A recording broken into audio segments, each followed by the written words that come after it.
Hi everybody, my name is Whitney Phillips, and in this video I'll be reviewing an article titled Behavioral Change Interventions, Theories, and Techniques to Reduce Physical Inactivity and Sedentary Behavior in the General Population, a Scoping Review. It was published in 2024 in BMC Public Health by El Khara, Van Bell, Katabi, and Belridi.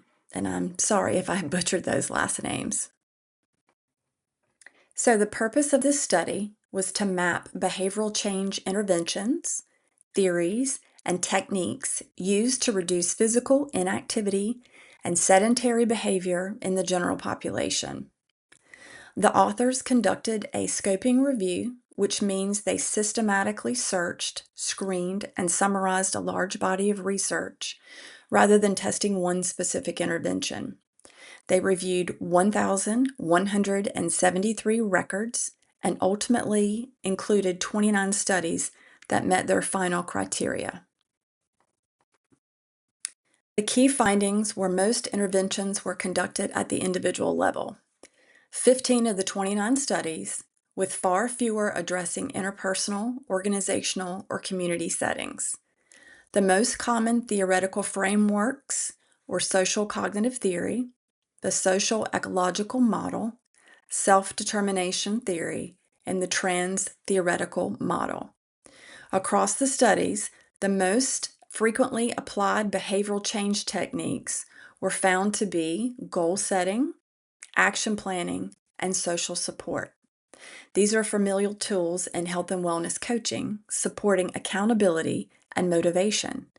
The authors noted that few interventions tackled environmental or policy level barriers to inactivity, showing a gap in multi-level approach to lasting behavioral change. This study had several strengths, as shown here, but it also had limitations. Because this is a scoping review, it doesn't test effectiveness. We learn what's being done, but not what works best.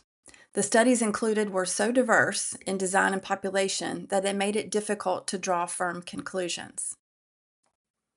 As a wellness coach, I found that this article was both validating and challenging. It reinforced that goal setting, action planning, and social support are core strategies for sustainable behavioral change. But it also made me think about what's missing. If a client wants to move more, but their workplace discourages breaks, or their neighborhood isn't safe for walking, then personal motivation alone isn't enough. The study reminded me that effective coaching looks at the whole system surrounding the client, their environment, their relationships, and their daily routines. In summary, the authors found that most interventions draw from well-known behavioral theories and rely on familial techniques like goal setting and social support. Yet, few address the environmental or policy level factors that truly sustain behavioral change. The authors conclude that future intervention should integrate behavioral theories more systematically and consider contextual factors influencing behavior. For me, that means that coaching just isn't about changing habits. It's about helping clients build environments that support their well-being every single day.